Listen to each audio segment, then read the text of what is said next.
Monsieur le ministre de l'Énergie, du Pétrole et des Mines, Mesdames et Messieurs les membres du gouvernement, honorables parlementaires, Mesdames et Messieurs les directeurs généraux, directeurs nationaux et chefs de service, excellents chers partenaires techniques et financiers, Mesdames et Messieurs les représentants des entreprises, des investisseurs, des organisations de la société civile, distingués invités, chers participants.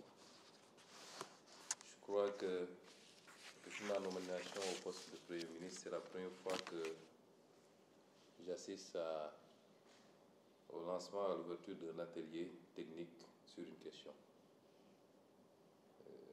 C'est vous dire l'importance, effectivement, comme l'a rappelé M. le ministre de l'Énergie, des Mines et du Pétrole, l'importance que j'accorde à cette problématique, et cet intérêt ne date pas d'aujourd'hui.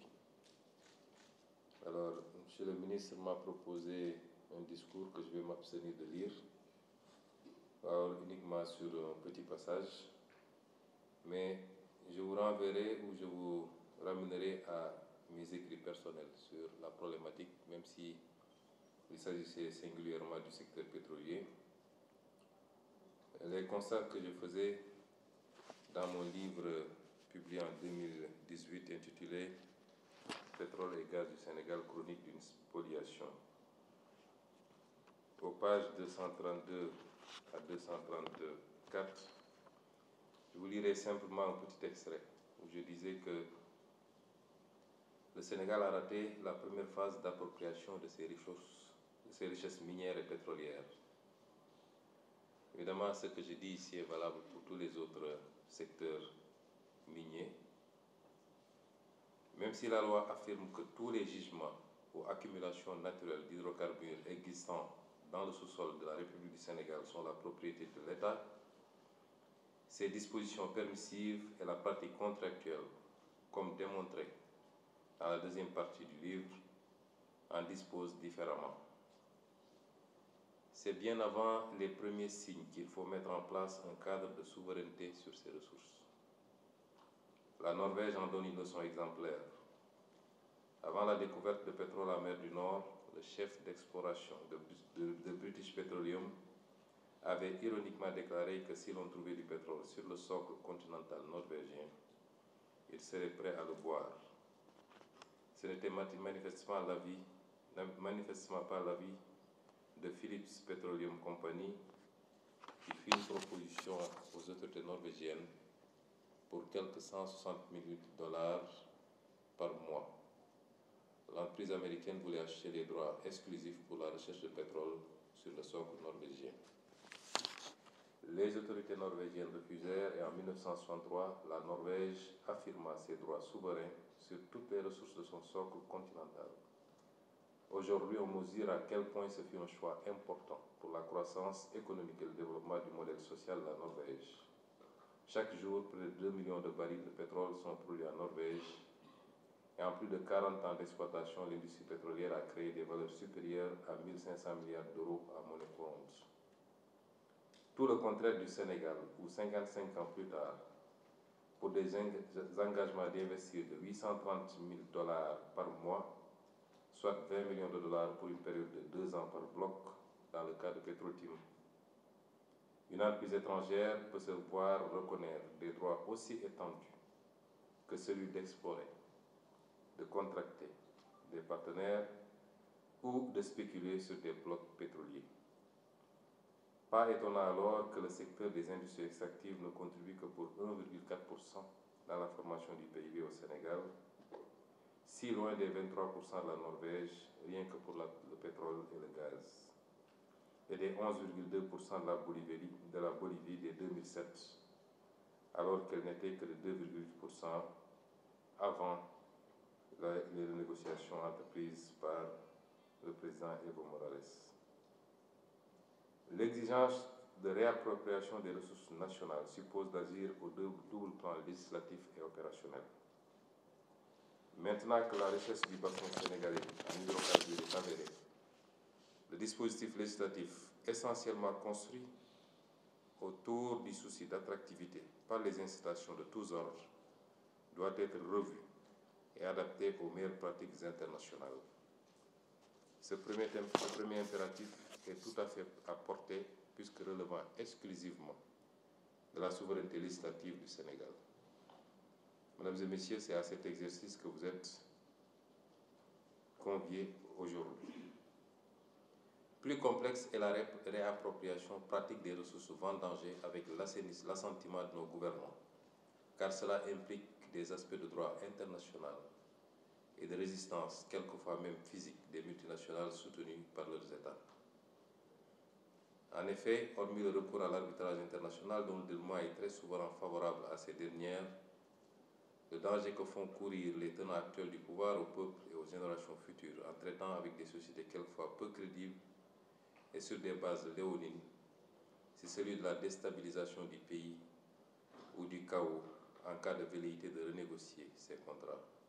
Or, il faudra bien les renégocier quand le régime du président Sall sera enfin dégagé.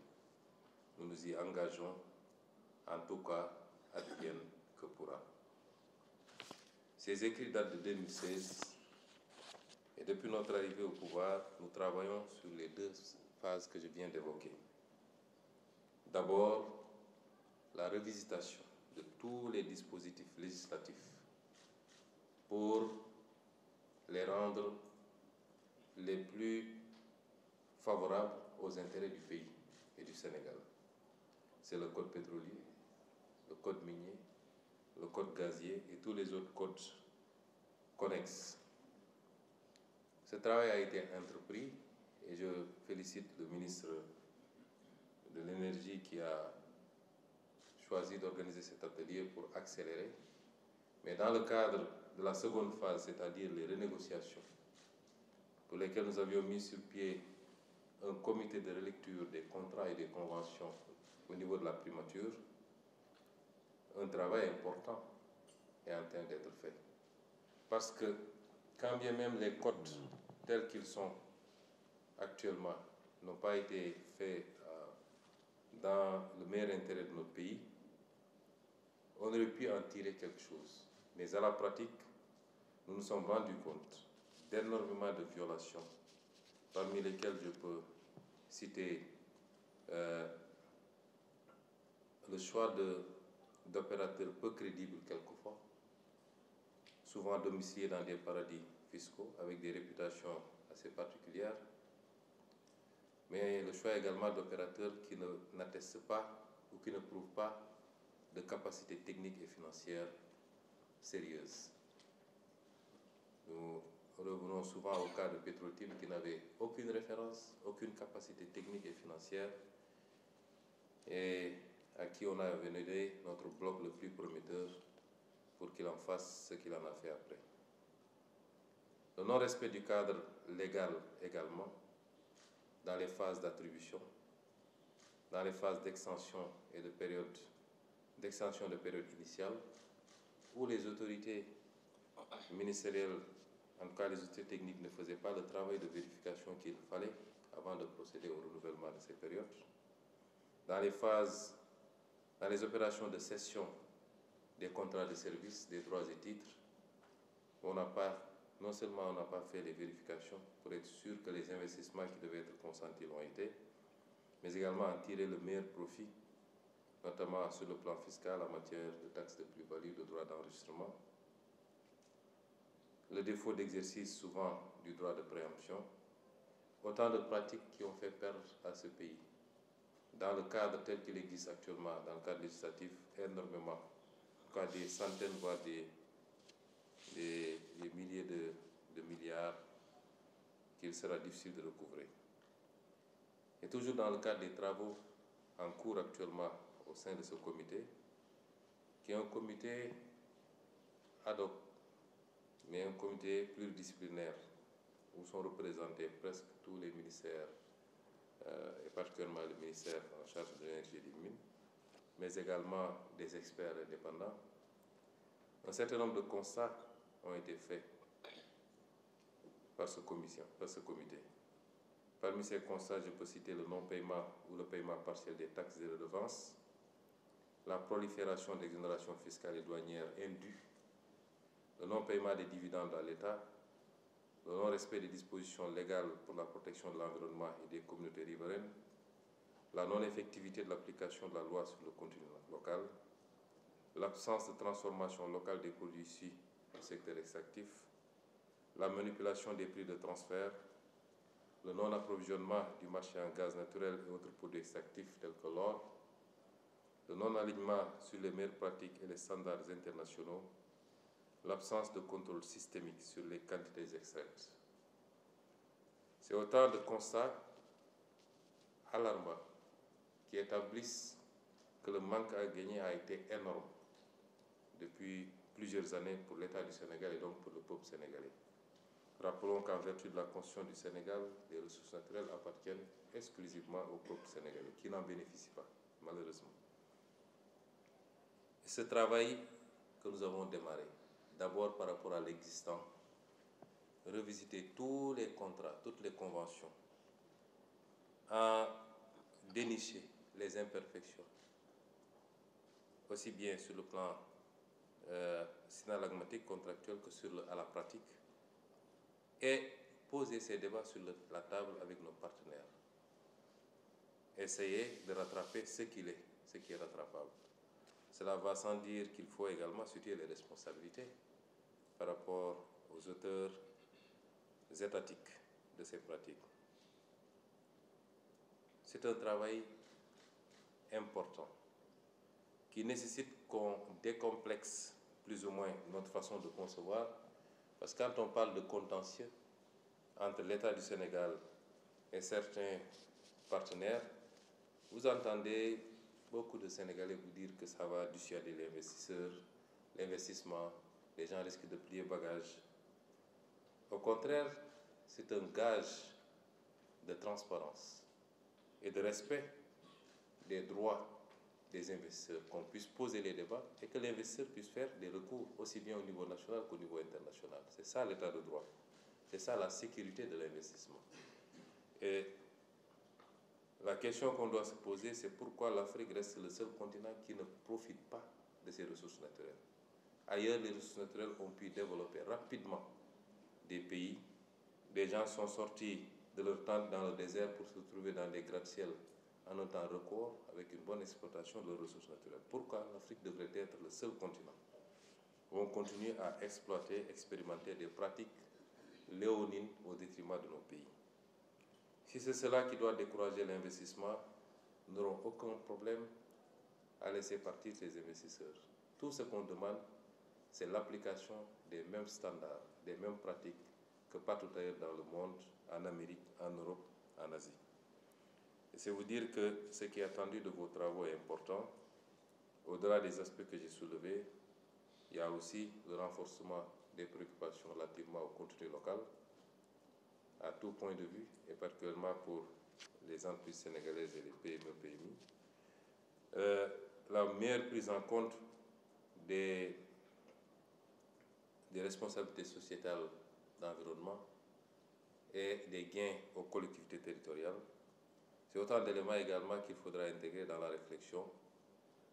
Nous ne sommes pas dans une dynamique d'avoir un code dissuasif pour l'investissement, mais nous ne voulons plus également de code permissif qui font gagner à tout le monde, sauf au Sénégal et au peuple sénégalais.